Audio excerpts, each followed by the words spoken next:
Bonjour et bienvenue pour cette nouvelle vidéo où je vais vous présenter un lieu bien particulier aujourd'hui. Alors en fait j'ai décidé de faire des vidéos où je vais vous présenter des endroits, des lieux, des légendes aussi, des histoires étranges, mystérieuses, enfin tout ce genre de choses. Et pour cela, j'ai notamment amélioré un peu le montage de mes vidéos parce que faut avouer que la toute première était un peu un essai on va dire. Mais voilà, vous allez voir, c'est un peu mieux qu'avant, enfin, j'espère. N'hésitez pas à me le dire dans les commentaires si c'est encore juste ou s'il y a des choses qui vont pas. Enfin, ça pourra toujours m'aider à m'améliorer, donc il n'y a pas de souci. N'hésitez pas à liker la vidéo, à vous abonner si ce n'est pas encore fait, à laisser un commentaire, bien sûr. Et on se retrouve juste après le générique. Et juste avant, si je peux vous donner un tout petit indice sur la vidéo du jour, si je vous dis la maison du diable, ça vous dit quelque chose? On se voit après le générique.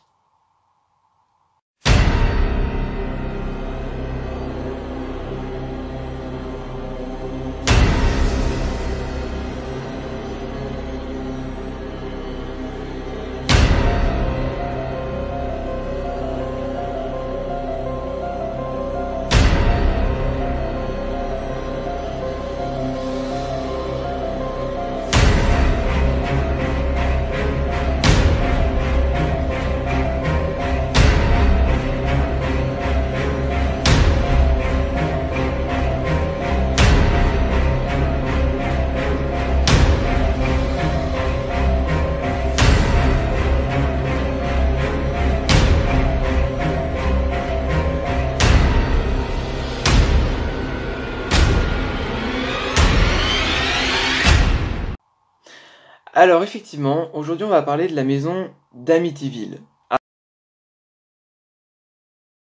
Alors, Amityville, on en entend parler plus beaucoup en ce moment. Il y a quelques années, c'était vraiment l'attraction touristique, c'est le cas de le dire, c'est devenu une attraction cette maison. C'est un lieu où on raconte beaucoup de choses. Je pense qu'il faut vraiment tout remettre dans son contexte. Il faut comprendre déjà l'histoire, comment ça a commencé, et où ça en est aujourd'hui. Je pense que c'est important. Alors il faut savoir qu'Amityville, donc c'est une maison qui est située dans la banlieue de New York. Donc si vous voulez des précisions pour l'adresse, c'est au 112 Ocean Avenue. Et cette maison, elle a été construite en 1928, une maison style colonial. Voilà. Et il y a toute une macabre histoire qui tourne autour de cette maison. Alors pourquoi? Bah parce qu'effectivement, des propriétaires, notamment les tout premiers qui ont acheté cette maison, ont raconté des choses assez étranges sur celle-ci. Enfin, raconté façon de parler parce que c'est surtout une personne qui a raconté. C'est-à-dire que si vous savez peut-être un peu l'histoire d'Amityville, il y a plus qu'une personne aujourd'hui qui est vivante de cette famille-là. Et cette personne, en fait, a tué tous les membres de sa famille. Donc je vais vous présenter un peu toute cette histoire. Alors la famille qui a vécu, c'est la famille Defoe. Donc la famille Defoe, 2 parents, 5 enfants, une famille plutôt heureuse, hein, faut dire clairement qu'ils étaient bien, ils passaient du bon temps. Franchement, ils ont acheté cette maison, c'était pour eux un rêve, c'était un peu la maison de leur vie, quoi. À 2 étages, un sous-sol, enfin, une maison bien aménagée, une grande maison. On est isolé du bruit, ça change de leur immeuble où ils étaient avant. Enfin, vraiment, pour eux, c'est parfait. Il y a un beau jardin, magnifique. Sauf que, il va se passer des choses bizarres. Bon, alors, clairement, il va y avoir plusieurs altercations au sein de la famille. Des altercations notamment entre le père et un des fils, Ronald Junior, parce qu'aux États-Unis on avait bien nommé ses enfants du nom du père avec Junior à côté, mais bon, voilà. Et Ronald Junior avec son père, qui aura pas mal d'altercations, ça va aller quand même assez loin, hein, parce qu'il y a quand même un moment où Ronald Junior va quand même revenir avec la lèvre complètement ensanglantée, enfin, les lèvres ensanglantées, pardon. Donc il va se passer pas mal de choses comme ça. Bon, rien de paranormal dans tout ça, hein, juste une famille qui a tendance à partir dans des excès de colère un peu étranges. Parce que c'était pas leur façon d'être avant. Enfin, c'est ça qui est assez mystérieux déjà. Bon. Donc voilà, une famille comme on peut en trouver partout, avec des caractères différents, un mode de vie qui est bien à eux. Aussi un chien, ils avaient un berger. Hum, Et ce berger, eh ben, il va réagir d'une drôle de façon. qui est assez étrange. Parce que les chiens, effectivement, on dit qu'ils ont tendance à ressentir ce genre de phénomène quand il se passe des choses. Alors en fait, tout s'est passé le mercredi 13 novembre 1974, vers 3 heures du matin. Alors là, je vais faire une petite précision. 3 heures du matin, c'est assez bluffant, parce qu'en fait, on raconte que les phénomènes paranormaux se déroulent toujours, en général, entre 3 heures et 3h30 du matin. C'est vraiment la période où il se passe des choses. Donc là, on peut commencer à se poser des questions. Alors Ronald donc Junior était en train de regarder un film, tout le reste de la famille était couché. Et lui, il se lève, il va chercher un fusil, et là, il va se promener, façon de parler, de chambre en chambre. Et avec un sang-froid, mais vraiment terrible, il va tuer chaque membre de sa famille. D'une manière assez incompréhensible. Parce que, ok, il en voulait à son père pour on ne sait pas trop quoi, mais de là à faire ça, c'est quand même assez étrange. Donc il a tué chaque membre de la famille, comme ça. Alors en plus, il y en a plusieurs qui ont souffert. Bon, je vais pas rentrer dans les détails, mais c'est ça qui est quand même assez terrible. Donc bien sûr, ce qui est assez étonnant, c'est que les voisins n'ont rien entendu. Alors, on explique que la maison d'Amityville serait vraiment très isolée et que ça empêcherait de faire passer certains bruits. Imaginons, je veux bien le croire, il n'y a pas de souci. La seule chose qui a été entendue par les voisins, c'est quand même le chien qui a aboyé. Et là, c'est là que ça devient étonnant, parce que le chien a aboyé. Le chien était, faut imaginer, dehors. Alors on ne sait pas trop, hein, j'ai pas vraiment de détails là-dessus, est-ce qu'il était dans la maison ou dehors? On va dire qu'il était dehors. Voilà, maintenant c'est quand même assez étrange qu'on n'entende pas les bruits qui se passent dans la maison. Même si la maison est bien... voilà, un tir de fusil, je suis désolé, ça fait quand même du bruit. C'est quand même assez étrange. Bon. Et là, les policiers arrivent et Ronald Junior va leur dire « Aidez-moi, aidez-moi, ça va pas, ils sont en train de tuer mes parents. » Donc là, les policiers direct vont lui dire bah voilà de sortir, que rentre. Lui, non, non, c'est pas grave, moi aussi je rentre, ça m'est égal. Bon, assez étrange. Ils sont rentrés, maison très calme, assez étonnant. Et là, ils vont dans les chambres. Et une odeur de mort, mais horrible. Il faut savoir que les policiers sont arrivés le lendemain vers 18h30 quand même. Hein. Donc il y a une bonne journée qui est déjà passée. C'est assez étonnant. Alors pourquoi il les a prévenus? On ne sait pas trop. C'est assez bizarre. En fait, lui, il a clairement dit, voilà, lors des interrogatoires, que ce n'était pas lui. C'est on m'a demandé de le faire. C'est assez étrange. Il se dit effectivement qu'à ce moment-là, il était possédé. C'était plus lui. Bon, à la rigueur, imaginons. Mais je vous avoue que c'est quand même assez étrange.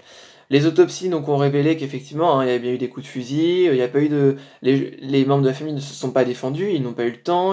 Enfin, aucun signe d'altercation ou je ne sais quoi. Rien du tout. Et au final, Ronald Junior va être condamné à la prison à perpétuité, et en plus plusieurs fois. Donc pour vous dire, là vraiment, il n'était pas prêt de sortir. Alors, à partir de là, une question se pose. Est-ce que cette maison est hantée? Il faut savoir que, après la famille Defoe, une autre famille a acheté la maison. Voilà. Les Lutz. Les Lutz ou les Lutz. Excusez-moi, je ne sais pas s'il faut mettre l'accent ou pas. Ils sont arrivés dans cette maison, ils ont emménagé, et des choses assez étranges. Ils étaient au courant, hein, clairement, de tout ce qui s'était passé, mais bon, t'achètes une maison, il y a eu des meurtres, ok, ça veut rien dire. Voilà, c'est tout, il y a eu des gens qui sont morts. Moi, personnellement, j'achèterai jamais une maison où les gens sont morts. Bon, après, chacun fait ce qu'il veut. Donc les Lutz emménagent avec leurs 3 enfants le 18 décembre 1975. Ils vont faire bénir la maison par un prêtre. Donc le prêtre va bénir la maison, etc. Bon, très bien. Et des choses assez étranges.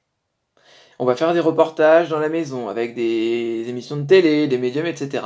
On va remarquer de grandes variations de température, ce qui est tout à fait anormal. Voilà. En plus, c'est une maison qui est super bien isolée, on n'entend rien dedans, les bruits... Enfin, on peut se dire qu'il y a vraiment un truc qui cloche. Donc des variations de température très fortes.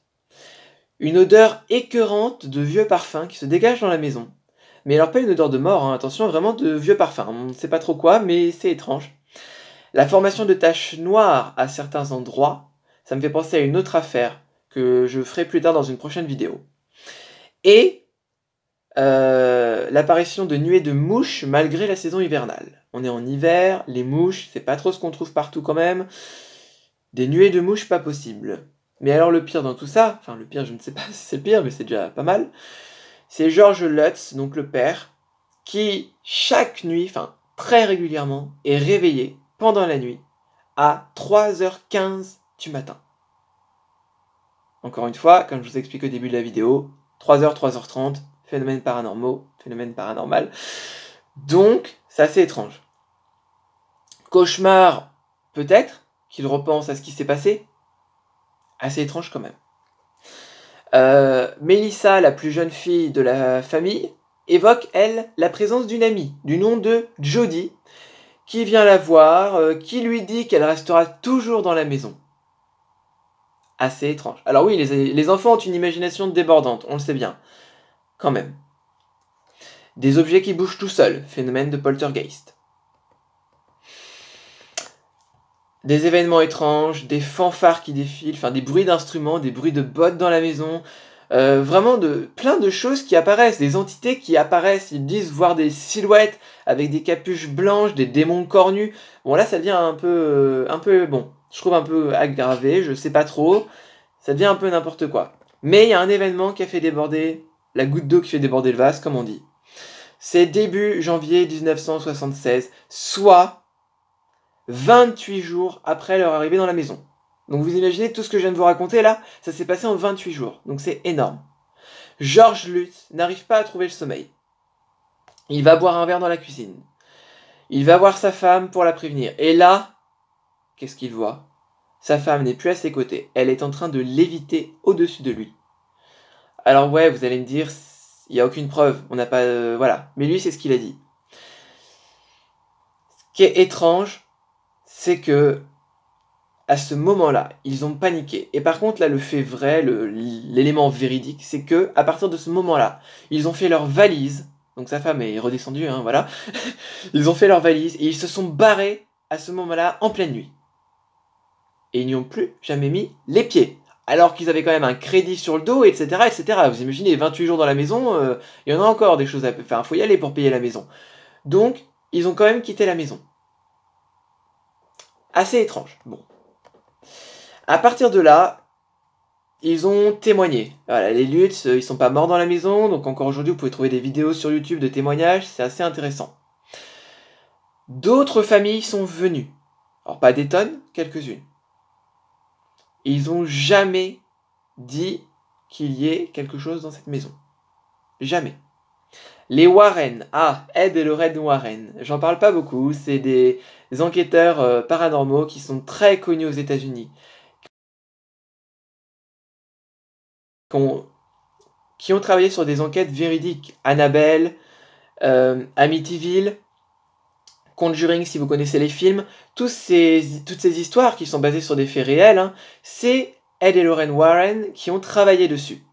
Voilà, vous pouvez trouver la poupée Annabelle chez eux, notamment la vraie poupée. Elle est dans mon générique aussi, on voit la vraie et celle qui est dans le film, il y a les deux. C'est une poupée de chiffon, voilà. Bon, je vous raconterai la vraie histoire une autre fois.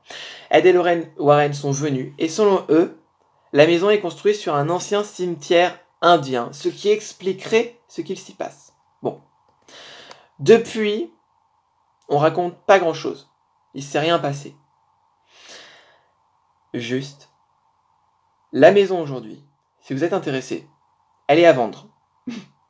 Bon, je vous dis ça, je pense pas que ça vous intéresse vraiment, mais des fois que vous recherchiez quelque chose aux États-Unis, voilà. La maison d'Amityville est à vendre, elle n'arrive pas à trouver preneur.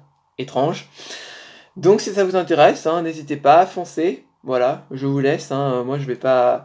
Je la laisse, la maison elle est très bien. Moi je veux bien la voir comme ça en tant que touriste. Hein, voilà. Après Amityville, c'est vraiment l'attraction touristique aujourd'hui. Après, le seul élément vraiment tangible qui pourrait attiser, prouver qu'il y a quelque chose d'étrange, c'est une photo qui a été prise. Une photo surprenante. Car sur cette photo, on aperçoit une silhouette qui se tient à l'escalier de la maison, derrière la porte, on aperçoit le visage avec les yeux, mais des blancs, enfin c'est terrible, avec le négatif, ça fait des yeux qui ne sont pas humains, Cette photo, c'est une preuve. Elle est scientifiquement prouvée, elle est vraie. Je vous la mets à la fin de la vidéo. Et là, vraiment, vous faites votre propre idée, mais cette vidéo, c'est une preuve irréfutable. Voilà, donc c'est fini pour cette vidéo. Et je vous dis à bientôt pour une nouvelle vidéo sur un autre lieu, ou une légende, je vais voir ce que je fais. Mais voilà, et je vous mets la photo juste là. A plus!